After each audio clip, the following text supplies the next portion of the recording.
So theory of scattering अगर quantum mechanics में वो क्या होती है, हम जो अगर हमारा कोई एटॉमिक पार्टिकल है या उनके सब एटॉमिक पार्टिकल्स हैं, अगर उनकी हमको इन्फॉर्मेशन गैदर करनी है तो हम क्या यूज़ करते हैं, थ्योरी ऑफ स्कैटरिंग यूज़ करते हैं। ठीक है, सो इस स्कैटरिंग में जो है हमारे दो एक्सपेरिमेंटल क्वांटिटीज़ आती हैं। कौन कौन सी आती हैं देखो, पहले आती है differential scattering cross section and दूसरी आती है total scattering cross section. Okay, so basically अगर नॉर्मल स्कैटरिंग अगर हमको उसको सॉल्व करनी है या हमको पार्टिकल्स की इंफॉर्मेशन गैदर करनी है तो हम उसमें क्या करते हैं देखो, हम क्या करेंगे, सबसे पहले श्रोडिंगर इक्वेशन लेंगे, जो भी हमको सिस्टम दिया होगा उसके लिए, तो हम श्रोडिंगर इक्वेशन को सॉल्व करेंगे। वहाँ से हमको क्या मिल जाएगी, wave function is obtained by solving Schrodinger equation.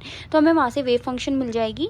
उस वेव फंक्शन को हम इन दोनों cross section, differential scattering cross section और टोटल स्कैटरिंग क्रॉस सेक्शन से रिलेट करके हम क्या कर सकते हैं, बेसिकली हम ये पता लगा सकते हैं कि आखिर हमारा स्कैटरिंग के लिए कौन सा फोर्स जो है रिस्पॉन्सिबल है। ठीक है, force responsible for the scattering. So basically आप देखो, नॉर्मल स्कैटरिंग में क्या होता है कि कोई एक इंसिडेंट बीम आएगी, ठीक है, एनर्जेटिक पार्टिकल्स की इंसिडेंट बीम आएगी, ये हमारा टारगेट है। टारगेट कहाँ पे है देखो, हमारा जो कोऑर्डिनेट है उनके सेंटर पे है। हम ये मान के चल रहे हैं कि जो हमारी बीम आ रही है वो हमारी जेड एक्सिस में आ रही है, ये जेड है। ओके, तो जेड एक्सिस में हमारी बीम आ रही है, इंसिडेंट बीम आएगी, टारगेट से टकराएगी और वो क्या हो जाएगी, लगभग ऑलमोस्ट सभी डायरेक्शन में स्कैटर्ड हो जाएगी।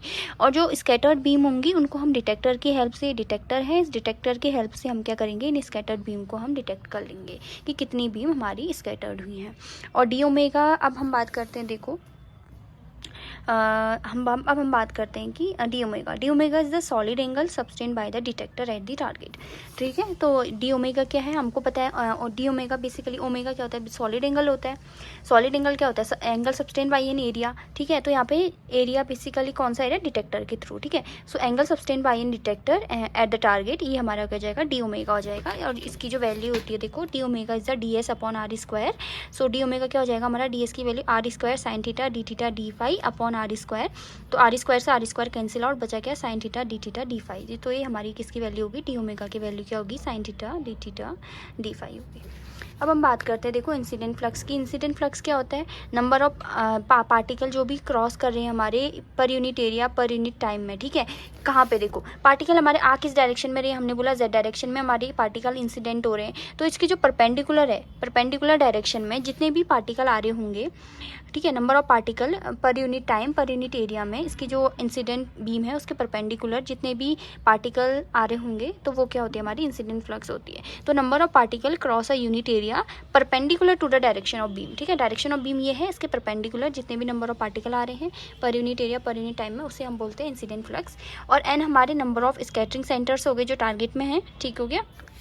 और डी एन क्या है हमारे, number of particle receive by the detector. ठीक है, कि डी एन क्या है बेसिकली, डी एन हमारा, डी कैपिटल एन क्या है, जो हमारा बेसिकली डिटेक्टर में जितने भी स्कैटर्ड पार्टिकल आ रहे हैं, जो डिटेक्ट कर रहा है पार्टिकल, जितने भी जो डिटेक्टर है वो जितने भी पार्टिकल, स्कैटर्ड पार्टिकल को डिटेक्ट कर रहा है, या फिर जितने भी पार्टिकल हमारे स्कैटर्ड हो रहे हैं, ठीक है, जो डायरेक्शंस में, ऑल डायरेक्शंस में, थीटा फाई डायरेक्शंस में जितने भी, ये एंगल थीटा है और ये वाला एंगल फाई है। तो इन एंगल्स में जितने भी पार्टिकल स्कैटर्ड हो रहे हैं कहो, या फिर ये बोलो कि जो हमारा डिटेक्टर रिसीव कर रहा है जितने भी स्कैटर्ड पार्टिकल्स को, वो हमारे क्या हो जाएंगे, डीएन हो जाएंगे। सो अब जो हमारा डीएन, ये जो नंबर ऑफ पार्टिकल स्कैटर्ड है इन एंगल थीटा फाई, वो किस पे डिपेंड करेगा देखो, नंबर एक तो डिपेंड करेगा जेआई पे। ठीक है, इंसिडेंट फ्लक्स पे डिपेंड करेगा कि जितने पार्टिकल आएंगे उतने ही तो स्कैटर्ड होंगे और उतने ही तो डिटेक्ट करेगा। दूसरा हमारा जो नंबर ऑफ स्कैटरिंग सेंटर है इन द टारगेट, उस पर डिपेंड करेगा, और सॉलिड एंगल पे डिपेंड करेगा। सो हम इसको तीनों को कंबाइंडली क्या बोल सकते हैं कि DN is directly proportional to J I, incident flux and number of scattering center and solid angle. ठीक हो गया। सो डीएन क्या हो जाएगा, अब हमारा प्रोपोर्शनैलिटी हटा तो एक कांस्टेंट लगता है, तो sigma theta phi J I and D omega. So अगर हम इसकी वैल्यू निकालें तो ये तीनों टर्म इसके नीचे आ जाएंगे। So D N upon J I and D omega. So यहाँ पे ये कांस्टेंट ऑफ प्रोपोर्शनैलिटी होता है सिग्मा थीटा फाई। ठीक है, इसको सिग्मा ओमेगा से भी दिखाते हैं या D sigma upon D omega से भी दिखाते हैं, जिससे आपको सूटेबल लगता है आप उससे दिखाओ। इसको ही क्या बोलते हैं, डिफरेंशियल स्कैटरिंग क्रॉस सेक्शन बोलते हैं। सो हम क्या बोल सकते हैं कि अगर हम देखो जे आई की वैल्यू 1 रख दें, इंसिडेंट फ्लक्स और नंबर ऑफ स्कैटरिंग सेंटर 1 रख दें, डी ओमेगा 1 रख दें, तो ये किसके इक्वल आ जाएगा, अगर ये तीनों 1 है तो ये किसके इक्वल आएगा, इसके इक्वल। यानी कि scattering cross section, differential scattering cross section किसके इक्वल आया, डीएन के इक्वल आ गया, number of particle scattered per unit area per unit time. ठीक है. So thus the differential scattering cross section is defined as the number of particles scattered in the direction theta phi direction में जितने भी particle scattered हुए per unit time, per unit incident flux, ठीक है, per unit incident flux, per unit ये scattering centre N and per unit solid angle D omega. तो ये इसकी डेफिनेशन होगी. अब हम बात करेंगे टोटल स्कैटरिंग क्रॉस सेक्शन. देखो अगर हम डिफरेंशियल स्कैटरिंग क्रॉस सेक्शन का इंटीग्रेशन कर दें ओवर इंटायर सॉलिड एंगल तो ये हमको क्या देगा, total scattering cross section. So the integral of differential scattering cross section over the entire solid angle gives total scattering cross section. तो हमको यहाँ से टोटल स्कैटरिंग क्रॉस सेक्शन अगर हम इसका इंटीग्रेशन कर दें ओवर इंटायर सॉलिड एंगल हमें क्या मिल जाएगा, टोटल स्कैटरिंग क्रॉस सेक्शन मिल जाएगा. तो इसको हम इससे भी दिखाते हैं, बताया मैंने, सिग्मा ओमेगा से भी, या फिर D sigma upon D omega को कुछ भी बोल सकते हो आप. और डी ओमेगा की वैल्यू हमने निकाली थी sine theta d theta d phi. ठीक है, sine theta d theta d phi. तो इसकी वैल्यू रख दोगे आप, डी ओमेगा की value sine theta d theta d phi. और डी थीटा की लिमिट कहाँ से कहाँ तक जाती है, 0 से पाई तक.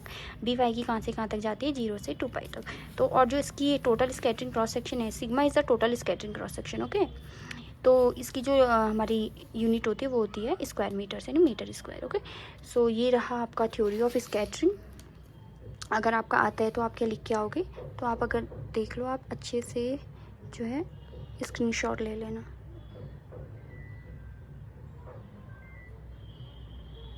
ओके, सो बाय गाइस. तो मिलते हैं अगले टॉपिक में. Thank you so much for watching.